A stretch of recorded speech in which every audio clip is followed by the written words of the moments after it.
የምንኖረው ማንኛውንም ነገር ለመቀበል በሚጓጓ ትውልድ ውስጥ ነው። ከአንድ ሰው ስጦታ ስትቀበል አካላዊ ነገርን ብቻ ሳይሆን መንፈሳዊ ግብይት ውስጥ እየተሳተፍክ ነው። ነገሮች ከባቢ አየር ይይዛሉ፣ ገንዘብ መንፈስህን ይይዛል። የዚያ ስጦታ ምንጭ ከተበከለ ያ ብክለት በቀጥታ ወደ ሕይወት ይፈሳል። ጠላት ዋና ስትራቴጂስት መሆኑን መረዳት አለብህ። ሰይፍ ይዞ ቢመጣብህ የእምነት ጋሻን እንደምትጠቀም ያውቃል። ነገር ግን ስጦታ ይዞ ቢመጣብህ ጥንቃቄህን ዝቅ ልታደርግ ትችላለህ። በዚህ ቪዲዮ ምንም ያህል ተስፋ ብትቆርጥ ፈጽሞ መቀበል የሌለብህን 6 የስጦታ አይነቶች እንመለከታለን። እንደተለመደው ቪዲዮውን ላይክ አድርገው በመጀመር አብረውን ያገልግሉ። ለቻናሉ አዲስ ከሆኑ ደግሞ ሰብስክራይብ በማድረግ ቤተሰብ ይሁኑ። አሁን በቀጥታ ወደ መልእክቱ እንለፍ። ባንተ ውስጥ ያለውን ሁሉ ኃይል ተጠቅመህ ውድቅ ማድረግ ያለብህ የመጀመሪያው የስጦታ አይነት ከቁጥጥር ጋር የተያዙ ስጦታዎች ናቸው። ይህ ከጠላት በጣም ስውር ወጥመዶች አንዱ ነው። አንድ ሰው የሆነ ስጦታ ይሰጣል። ነገር ግን ያ ስጦታ ቀስ በቀስ ድምፅህን ማጥፋት ይጀምራል። ይህ ማለት አንድ ስጦታ ይሰጠዋል፣ ነገር ግን በምላሹ አንተንና የምታደርጋቸውን ውሳኔዎች ሁሉ መቆጣጠር ይፈልጋል። ደግነት አይደለም፣ የፈቃድ ግዢ ነው።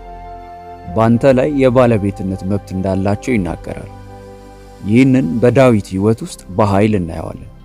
በአንደኛ ሳሙኤል ምዕራፍ 17 ከቁጥር 38 እስከ 39 ንጉሥ ሳኦል ለዳዊት የራሱን የጦር ትጥቅ አቀረበለት። ላዩን ሲታይ ከንጉሥ ለእረኛ ልጅ የተሰጠ ለጋስ ስጦታ ይመስል ነበር፣ ጥበቃ ይመስል ነበር። ነገር ግን መንፈሳዊ ገደብ ነበር። ዳዊት የሳኦልን የጦር ትጥቅ ለብሶ ቢሆን ኖሮ ድሉ የሳኦል ምስል ይሆን ነበር፣ በዳዊት በኩል ባለው የእግዚአብሔር ኃይል አይደለም። ሳኦል የጦር ትጥቁን የሰጠው ዳዊትን ለመጠበቅ ሳይሆን እንዴት እንደሚዋጋ ለመቆጣጠር ነው። መጽሐፍ ቅዱስ በአንደኛ ሳሙኤል ምዕራፍ 17 ቁጥር 39 ላይ ዳዊትም ሰይፉን በልብሱ ላይ ታጠቀ፣ ገናም አልፈተነውምና መሄድ ሞከረ። ዳዊትም ሳኦልን አልፈተንኩትምና እንዲህ ብዬ መሄድ አልችልም አለው። ዳዊትም ትጥቁን አውልቆታል፣ ምክንያቱም ጥልቅ መንፈሳዊ እውነትን ስለተገነዘበ። ዕጣ ፈንታ በተበደረ ቁጥጥር ውስጥ ሊንቀሳቀስ አይችልም። ድምፆን የሚያደናቅፍ እርዳታ ከተቀበሉ በረከት ሳይሆን ጉቦ ተቀብለዋል። ራስዎን እንደገና እንዲገምቱ የሚያደርግ ማንኛውንም እርዳታ እንዴት መቃወም እንደሚችሉ መማር ያስፈልጎታል። ከአንድ ሰው ስጦታ መቀበል ማለት ታማኝነቱን ማጣት ማለት ከሆነ ያንን አይነት ስጦታ በፍጹም መቀበል የለቦትም። ለእግዚአብሔር ያለዎትን ታዛዥነት የማያደናቅፍ አቅርቦት ለማግኘት መጸለይ አለቦት። በሕይወቶ ላይ ካለ ስልጣን ጋር በማይወዳደሩ መንገዶች አማካኝነት እግዚአብሔር እንዲሰጦት መጠየቅ አለቦት። ስጦታው አሻንጉሊት ካደረጉት ገመዶቹን ቆርጠው መልሰው ይስጡት። ሁለተኛው አደገኛ ስጦታ ስሜታዊ ዕዳ ለመፍጠር የተሰጡ ስጦታዎች ናቸው። የሆነ ነገር የሚሰጡትን ሰዎች አግኝተው ከዚያ እንዲረሱት አይፈቅድልዎትም። በእያንዳንዱ ክርክር ውስጥ ያነሳሉ። ድንበር ለማውጣት ሲሞክሩ ያነሳሉ። ከሁሉም በላይ ላንተ አድርጌያለሁ ይላሉ። ይህ አጋንንታዊ ነው። ወላጆች እንኳን ይህንን እንደሚያደርጉ ማወቃችሁ በጣም ሊያስገርሞት ይችላል። ነገር ግን ያንን ስላደረጉልህ አሁን የጥፋተኝነት ስሜት እንዲሰማ ለማድረግ ይጠቀሙበታል። አንድ ነገር እንድታደርግ ሊያባብሉ ከሞከሩና አንተም ከተቃወምክ እንዲያውም ምን ያህል እንደተሰቃዩ ሊነግሩ ይጀምራሉ። በዚህም በመኖርህ የጥፋተኝነት ስሜት እንዲሰማ ያደርገዋል፣ እንደ ሸክም እንዲሰማ ያደርገዋል። ለዚህም ነው አንዳንድ ጊዜ እግዚአብሔር ከተወሰኑ የግንኙነት አይነቶች የሚለይ። ሊጎዳ ፈልጎ ሳይሆን በዚያ አካባቢ ውስጥ መቆየቱን ከቀጠልክ ስሜታዊ ጉዳት እንደሚደርስብህ ስለሚያውቅ ነው። እውነታው ይህ ነው። ጥሩ ሰዎች ለእርሶ የሚያደርጉትን ማድነቅ አስፈላጊ ነው። ነገር ግን በተመሳሳይ መንገድ እግዚአብሔር ሲያነሳሳቸው ስለነበር እንጂ ከነዚህ ሰዎች አንዳቸውም በራሳቸው ጥረት ይህንን እንዳላደረጉ መገንዘብ አለባችሁ። ስለዚህ ማንም ሰው በመነሳት ሊመካ አይችልም። መጽሐፍ ቅዱስ ስለ ዕዳ ግልጽ አድርጎ ይናገራል። በምሳሌ ምዕራፍ 22 ቁጥር 7 ላይ መጽሐፍ ቅዱስ ባለጠጎች ድሆችን ይገዛሉ፣ ተበዳሪውም ያበዳሪ ባሪያ ነው ይላል። ከባድ የጥፋተኝነት ዋጋ ያለው ስጦታ ሲቀበሉ የአበዳሪው አገልጋይ ይሆናል። በመንፈስ ቅዱስ ምሪት መንቀሳቀስ አቁመው በጥፋተኝነት መንቀሳቀስ ይጀምራሉ። ቸርነት ያደረገልህን ሰው ለማስከፋት ስለምትፈራ እውነቱን መናገር ታቆማለህ። ስማኝ፣ እውነተኛ መስጠት ወይም እግዚአብሔርን መምሰል ሰውየውን ይለቀዋል፣ አያስረውም። ያንን ስጦታ በተመለከቱ ቁጥር በመንፈሶ ውስጥ ክብደት ከተሰማዎት መንፈሶ ሊያፍርበት የማይችለውን ይመልሱ። ነፃነት ከምቾት የበለጠ ዋጋ አለው።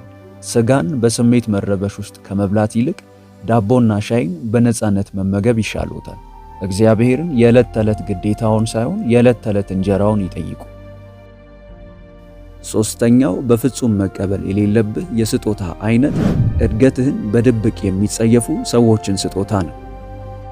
አንዳንድ ሰዎች በአደባባይ ያጨበጭቡልሃል፣ ነገር ግን በግላቸው ካንተ ጋር ከፍተኛ ፉክክር ውስጥ ናቸው። የሚሰጡህ አንተን ለመከታተል በበቂ ርቀት እንዲቆዩ ነው።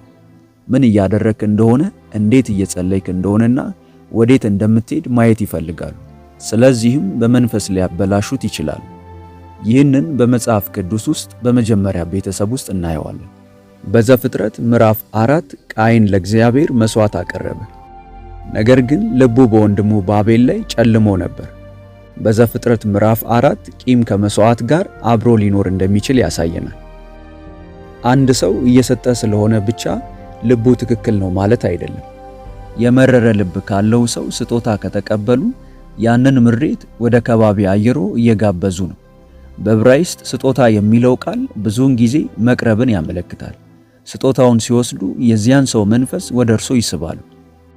ከመነሳት ጋር የሚታገሉ እጆች ቅናትን ካስተዋልክ እጅህን መልስ።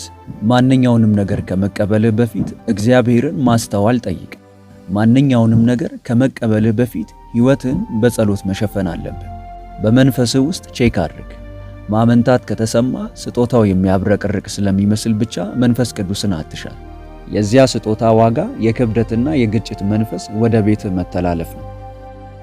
አራተኛ፣ ቅድስናህን የሚጥሉ ስጦታዎች። ከጸሎት ከንጽህና ወይም ከመንፈሳዊ ተግሳጽ የሚያርቅህ ማንኛውም ነገር በረከት አይደለም። ከሲኦል ጉድጓድ የተላከ ትኩረትን የሚከፋፍል ነው።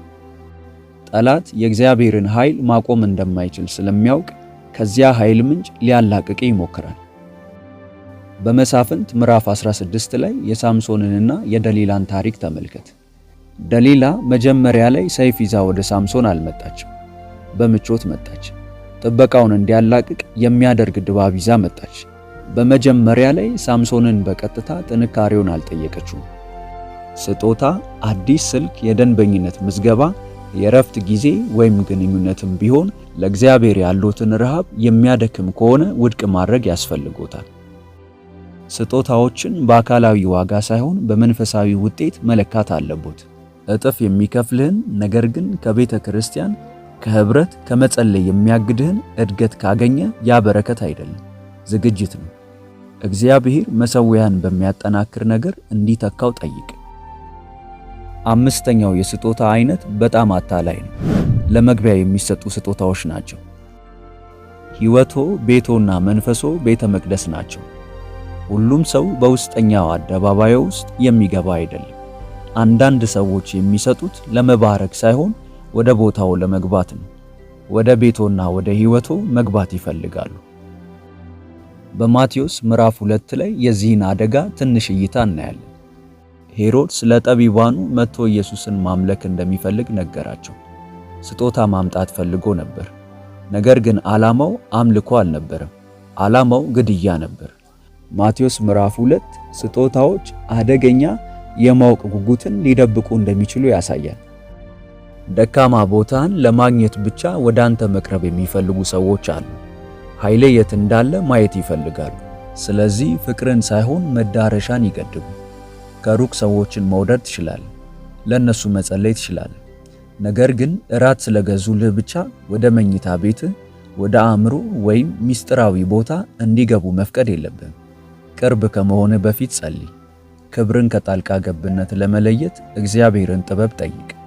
የመግቢያ ክፍያ ስለከፈሉ ብቻ የሕይወትህን ትርኢት የመመልከት መብት አላቸው ማለት አይደለም። ስድስተኛ፣ እግዚአብሔርን ማመን እንድታቆም የሚያደርግህን ማንኛውንም ስጦታ መቀበል የለብህም። አቅርቦት ከእግዚአብሔር ወደ ሰዎች ጥገኝነትን ሲያዛውር መሠዊያ መዳከም ይጨምራል። እርዳታ ከየት እንደመጣ ወደ ኮረብቶች መመልከት አቁመ ወደ አንድ ሰው፣ ወደ ሥራ ወይም ወደ ግንኙነት መፈለግ ትጀምራል። በዘጸአት ምዕራፍ 16 ላይ እግዚአብሔር ለእስራኤላውያን መና ሰጣቸው፣ በየቀኑ ሰጣቸው። ስለዚህ እምነታቸው ትኩስ ሆኖ ይቆያል። ለማከማቸት ከሞከሩ ይበሰብሳል። ዘጸአት ምዕራፍ 16 ከመጠን በላይ መታመንን ሊያጠፋ እንደሚችል ያሳያል። ስጦታ የዕለት እንጀራችንን ዛሬ ስጠን ብለህ መጸለይን እንድታቆም የሚያደርግ ከሆነ ጣዖት ሆኗል። ከእግዚአብሔር ጋር የሚወዳደር አቅርቦትን ውድቅ አድርግ። ከምቾት ይልቅ ጥገኝነትን መምረጥ አለብህ። በእምነት መኖርና የእግዚአብሔርን ተአምራት ማየት በሰው ኪስ ውስጥ ምቾት ውስጥ ከመኖርና የእግዚአብሔርን ድምፅ ከማጣት ይሻላል። ዓይኖችህን ወደ ሰማይ የሚያዞር ምግብ ለማግኘት ጸልይ፣ በሰው እጅ ላይ ሳይሆን። ዓለም ለፍላጎቶችህ ምላሽ አይሰጥም፣ ለቃል ኪዳን አቋምህ ምላሽ ይሰጣል። እነዚህም የተበከሉ ስጦታዎች ስትቀበል ከእግዚአብሔር ቃል ኪዳን እየጣስክ ከጠላት ጋር ቃል ኪዳን እየገባ ነው። ንቁ ሁን። ይሄ መልእክት በእውነት መንፈስዎን ከነካሁት እግዚአብሔር ሆይ ካንተ ከሚለየኝ ስጦታ ጠብቀኝ የሚለውን መልእክት በኮመንት ላይ አስቀምጡልን፣ እናየዋለን። ቪዲዮውን ላይክ እና ለወዳጆ ሼር በማድረግ አብረውን ያገልግሉ። ለቻናሉ አዲስ ከሆኑ ደግሞ ሰብስክራይብ በማድረግና የደውል ምልክቷን በመጫን ቤተሰብ ይሁኑ። በቀጣይ በአዲስ ቪዲዮ እስከምንገናኝ ሰላም ሁኑ። ሆሊ ቲዩብ ኢትዮጵያ ዩቲዩብ ቻናል ተባርካችኋል። ይህንን አገልግሎት በመደገፍ ከአገልግሎቱ ጎን ለመቆም በስክሪኑ ላይ ያለውን አማራጭ መጠቀም ይችላሉ።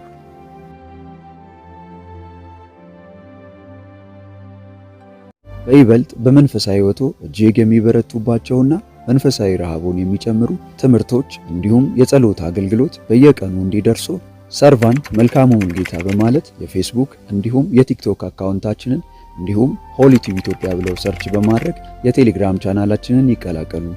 ተባርካችኋል።